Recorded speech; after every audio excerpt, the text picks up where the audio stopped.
Blind SQL injection. पिछले video में हमने देखा था कि एसक्यूएल इंजेक्शन कैसे करते थे, तो उसमें एरर बेस्ड था। यानी कि हम कोई भी इनपुट देते थे, वो उसके अकॉर्डिंग हमें आउटपुट दे रहा था, या फिर कोई एरर भी जनरेट हो रही थी। एंड उसके अकॉर्डिंग हम लोग ने फाइंड किया था कि हाँ, यहाँ पे एरर है, यहाँ पे एसक्यूएल इंजेक्शन है एंड ऐसे क्वेरी एग्जीक्यूट हो रही है। बट अभी हम ये वीडियो में क्या करेंगे, ब्लाइंड एसक्यूएल इंजेक्शन। यानी कि क्या कि जो आउटपुट होगा वो हमें शो नहीं होगा। अगर यानी कि बैकएंड में एसक्यूएल क्वेरी रन होगी, अगर हम एसक्यूएल इंजेक्शन करने का ट्राई करेंगे, बैकएंड में रन हो गया, बट जो उसका जो आउटपुट होगा, या फिर चलो हमने ट्रैक करने का ट्राई किया और उसमें अगर कोई एरर आई, तो वो एरर भी यूज़र को नहीं दिखेगी। वो सिर्फ हमें ऐसा दिखेगा कि unable to proceed your request और समथिंग, बट जो प्रॉपर एसक्यूएल क्वेरी होती है या वो हमें नहीं दिखेगी। तो उसके लिए हम लोग क्या करते हैं, तो हम लोग टाइम बेस्ड एसक्यूएल इंजेक्शन का यूज़ करते हैं जनरली।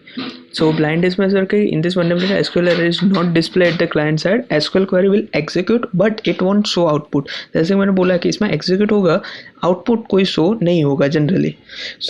अभी हम देखते हैं इसके बारे में कि ये कैसे वर्क होता है, एंड हम इसका एसक्यूएल मैप में भी देखेंगे कि कैसे एसक्यूएल मैप से भी हम इसको एक्सप्लॉइट कर सकते हैं। तो अभी हम मेटास्प्लोइटेबल लैब के थ्रू इसको वल्नरेबिलिटी को देखते हैं।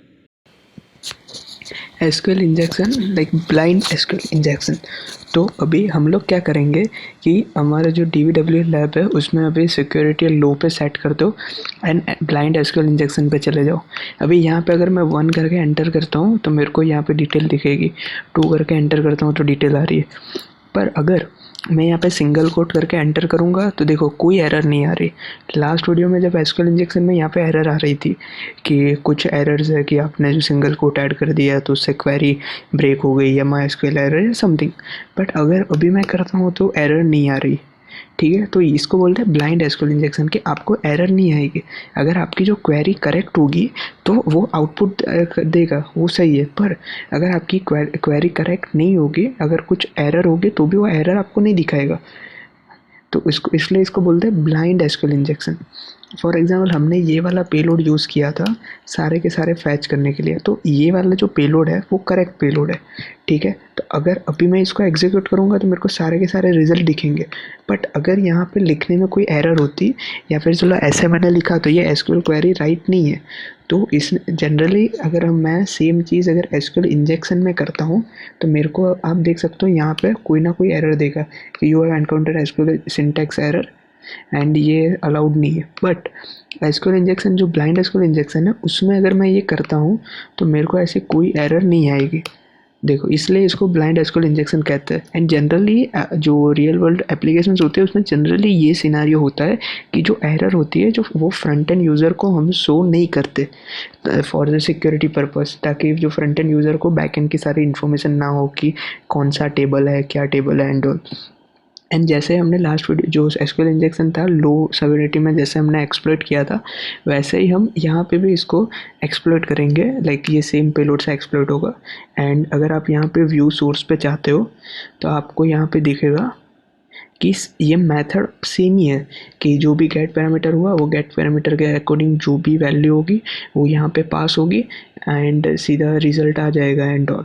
बट यहाँ पे एक चीज़ ये है कि अगर जो हमारे रिजल्ट में अगर कोई एरर आती है या कुछ होगा तो क्या होगा कि हमारा आई ना होगा ना, वो ज़ीरो का ज़ीरो ही रहेगा। आई ज़ीरो होगा क्योंकि एरर है, यानी कोई उसने रो फैच ही नहीं की, कोई डेटा फैच ही नहीं किया, तो ज़ीरो होगा तो इसके अंदर जाएगा ही नहीं। ये जो नंबर है वो इसके अंदर जाएगा, आई ज़ीरो होगा और नंबर ऑफ रो भी ज़ीरो होगी, तो ज़ीरो ज़ीरो यानी लूप में जाएगा नहीं, यानी कोई आउटपुट ही नहीं होगा।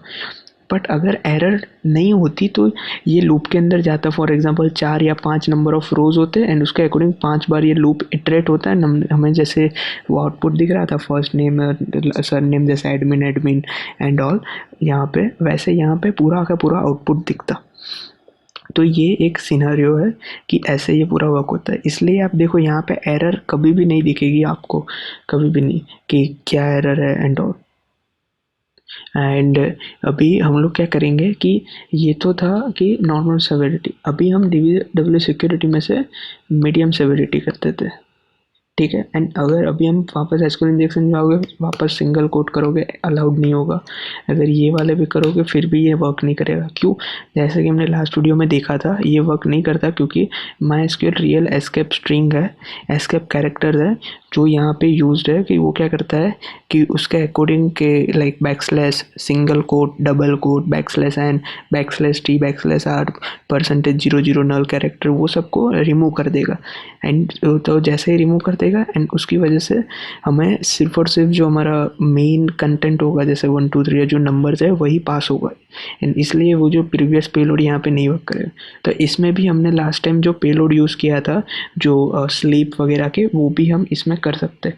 पर मैं अभी दिखाऊंगा कि आप ब्लाइंड एसक्यूएल को भी, ब्लाइंड एसक्यूएल इंजेक्शन होता है उसको भी आप एक्सप्लॉइट कर सकते हो एसक्यूएल मैप का यूज़ करके। तो अभी हम क्या करेंगे कि इसको आप कॉपी कर लीजिए, हमारा जो ये एसक्यूएल मैप है उसको ओपन कर दीजिए एंड अभी हम जो आउटपुट है उसको रिमूव कर देते हैं। अभी वापस हमें क्या करना है, सेम जो कमांड होगा एसक्यूएल इंजेक्शन का, एंड कुकी अगर आप अभी भी चेक करोगे तो सिक्योरिटी लो होगी, सॉरी मीडियम ही होगी क्योंकि हमने मीडियम में ही सेट किया है इसको। एंड ये यूआरएल होगी, ये चेंज हो गई होगी। तो इसको डिलीट करके कंट्रोल शिफ्ट भी, तो ये पेस्ट कर दी हमने जो हमारी यूआरएल थी उसको ब्लाइंड इंजेक्शन। तो अभी हम देखेंगे कि कैसे एसक्यूएल मैप का यूज़ करके हम ब्लाइंड एसक्यूएल इंजेक्शन होता है फिर भी हम उसको एक्सप्लॉइट कर सकते हैं। एंड हमको डेटाबेस के नेम चाहिए, तो ये अपने आप ही सारे के सारे पेलोड्स वगैरह चेक करता जाएगा, डिटेल वगैरह चेक करता जाएगा अपने आप ही।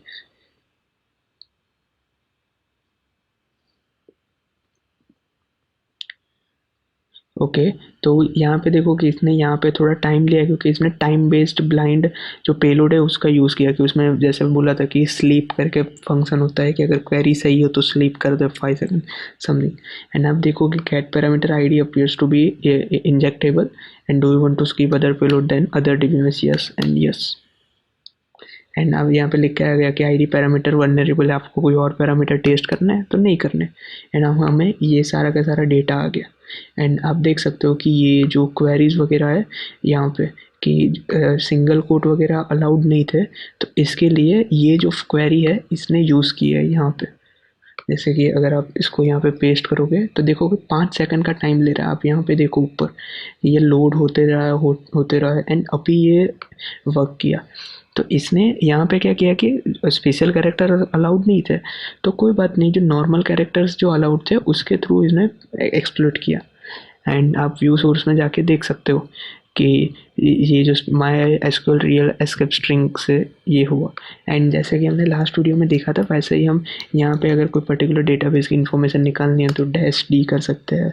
देन उसमें फॉर एग्जांपल DVWA में जाके एंड डैश टेबल्स कर सकते हैं। एंड जो ये पर्टिकुलर डेटाबेस के अंदर जितने टेबल होंगे उसका डेटा आ जाएगा। एंड पर्टिकुलर फिर वो टेबल के अंदर कौन सी वैल्यू वो भी आ जाएगा। और मैं डायरेक्ट डंप लिखता हूँ तो जितने भी टेबल होंगे वो सारे टेबल के अंदर जितने भी डेटा होगा वो सब आ जाएगा। कि देखो यूज़र वाले टेबल के अंदर ये 5 एंट्रीज़ है, अवतार है, यूज़र है, पासवर्ड है, last name, first name. And ये टेस्ट जो गेस्ट बुक है उसके अंदर ये एक ही एंट्री है, तो पूरा का पूरा डेटाबेस डंप कर देगा। So depending on that, and ये आपको जो लोकली CSV फाइल पे भी ये स्टोर कर देगा, तो आप CD करके ये डायरेक्टरी में जा सकते हो इसको चेक करने के लिए। एंड जैसे लास्ट वीडियो में हमने देखा था वैसे ही अगर मैं इसको सिक्योरिटी सेवरिटी को हाई पे सेट करता हूँ एंड अगर अभी मैं यहाँ पे जाके टेस्ट करता हूँ कोई भी पेलोड कुछ भी, तो ये पेलोड यहाँ पे वर्क नहीं करेगा। अगर मैं ये वाला भी चेक करता हूँ, क्यों? क्योंकि हमने देखा था कि अभी हाई सेवेरिटी में क्या होगा, नेक्स्ट टू इम्पॉसिबल हो गया इसको ब्रेक करना, क्योंकि इसने सारे के सारे सिक्योरिटी जो मेजरमेंट है इसने ले रखे हैं। जैसे कि स्ट्रिप्स स्लैसेस, तो वो स्लैसेस वगैरह निकाल देगा, जो स्पेस होगा वो निकाल देगा। इसके थ्रू जो एस्केप कैरेक्टर्स होंगे बैकस्लैश एंड बैकस्लैश आर वगैरह, सिंगल कोट डबल कोट, वो भी निकल जाएगा। एंड देन ये चेक कर रहा है कि इज न्यूमेरिक, यानी न्यूमेरिक होगा तभी ये जाएगा। एंड ऑब्वियसली हमें अगर क्वेरी एग्जीक्यूट करनी है तो हमें न्यूमेरिक के अलावा जो सिलेक्ट वाले वर्ड्स हो गए, यूनियन, एंड, और कॉन्केट, नल, @ ये सारे हमें कैरेक्टर्स चाहिए होंगे। तो आप देख सकते हो कि एसक्यूएल इंजेक्शन को प्रिवेंट करने के लिए इसने एकदम स्पेसिफिक ही कंडीशन दे दी है, यानी यूज़र कुछ भी ट्राई कर ले वो इसको क्रैक नहीं कर सकता, यूज़र इसको ब्रेक नहीं कर सकता। तो ये था ब्लाइंड एसक्यूएल इंजेक्शन। सिमिलर ही है एसक्यूएल इंजेक्शन से, बट इसमें जो एरर है वो यूज़र को शो नहीं करती, इसलिए जनरली टाइम बेस्ड पेलोड्स हम इसमें यूज़ करते हैं टू आइडेंटिफाई करने के लिए कि एसक्यूएल इंजेक्शन वल्नरेबिलिटी है कि नहीं। सो ये वीडियो में हमने देखा SQL injection, blind SQL injection. And अभी नेक्स्ट वीडियो ऑनवर्ड हम लोग अपलोड वल्नरेबिलिटी के बारे में देखेंगे कि हम कैसे फाइल अपलोड कर सकते हैं। अगर ऐसी कोई फंक्शनलिटी हो तो उसमें मैलिशियस फाइल अपलोड कर देंगे एंड उसके थ्रू हम लोग कमांड एग्जीक्यूट करेंगे, हमारे पास पूरे सर्वर का एक्सेस आ जाएगा, एक्सेट्रा एक्सेट्रा। तो ये सारी चीज़ हम अभी देखेंगे नेक्स्ट वीडियो में, फाइल अपलोड वल्नरेबिलिटी।